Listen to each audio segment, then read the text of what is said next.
বায়ুসেনার বোমে পুকুরে পরিণত হলো ধান জমি। ফাটল ধরল গ্রামের একাধিক মাটির বাড়িতে। কলাইকুণ্ডা বায়ুসেনার প্রশিক্ষণ চলাকালীন বোম নিক্ষেপের জায়গা থেকে প্রায় 5 কিলোমিটার দূরে বোম নিক্ষেপ করে প্রশিক্ষণরত ফাইটার বিমান। এই ঘটনায় 4 লক্ষ ভোল্টের হাইটেনশন তার ছিঁড়ে ধান জমিতে বোম পড়তেই কেঁপে ওঠে পুরো গ্রাম। এই ধান জমি বিশাল আকারের পুকুরে পরিণত হয়। ধান জমির পাশে থাকা বিদ্যুতের ট্রান্সফরমার ও জমিতে জল দেওয়ায় পাম্প পুড়ে যায়। বোমের আওয়াজে গ্রামের একাধিক বাড়ির চালা উড়ে যায়, কারো বাড়ির মাটির দেওয়াল ফেটে যায়। ঘটনাটি ঘটেছে সোমবার দুপুর আনুমানিক 3টের সময় ঝাড়গ্রাম জেলার সাঁকরাইল থানার অন্তর্গত চামটিডাঙ্গা গ্রামে। মূলত এই দিন সকাল থেকেই বায়ুসেনার প্রশিক্ষণ চলছিল।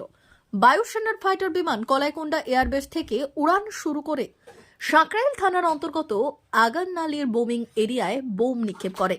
গ্রামবাসীরা জানায়, এই দিন সকাল থেকেই আগাননালির বোমিং এরিয়ার দিক থেকে প্রায় 4 বার বোম ফেলার আওয়াজ পেয়েছিল তারা, কিন্তু দুপুরে হঠাৎ করেই চিত্রটা বদলে যায়। বোমের আওয়াজে কেঁপে ওঠে চামটিডাঙ্গা, পেঁচাবিন্দা, জোড়াশাল, হাড়িভাঙ্গা গ্রামগুলি।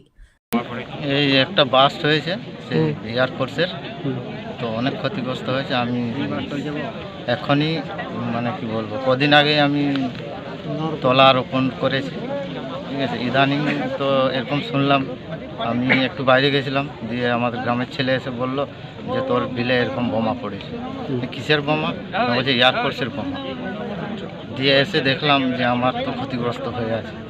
কতটা এলাকা, কতটা জমিতে ক্ষতি? আমার 1 বিঘা 5 কাঠা মতন টোটাল মধ্যেই আমরা নির্ভরশীল। আর আমি চাষিজীবী মানুষ, ঠিক আছে।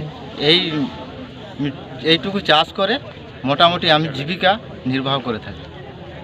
সবই নষ্ট হয়ে গেছে, সবই নষ্ট হয়ে গেছে। আপনারা কি আতঙ্কে আছেন? হ্যাঁ, এই কোন জায়গায় পড়েছে এটা? এটা শুশুনিগাড়া মৌজা। D news, Sankrail.